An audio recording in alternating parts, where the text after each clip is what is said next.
Tervetuloa mukaan elokuun 15-minuuttiset tanssit. Ja, ja tuossa vähän vilkasin, ennen kuin painoin rekordia, niin vilkasin heinäkuun tanssihaasteen palautetta, että mitä sieltä nappaan tähän alun sanoiksi. Viimeisenä katsoin sieltä, saada itsensä liikkeelle nautiskellen. Voisiko se olla hyvä kantava teema näihin elokuun vartin tansseihin, saada itsensä liikkeelle nautiskellen?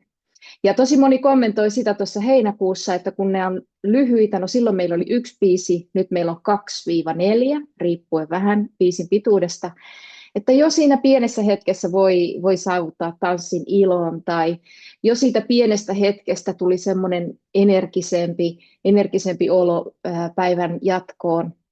Ja ylipäätään se muistutus, että sieltä päivästä voi raivata, ottaa, napata yhtäkkiä sen pienen hetken tanssille, niin se on hyvä juttu.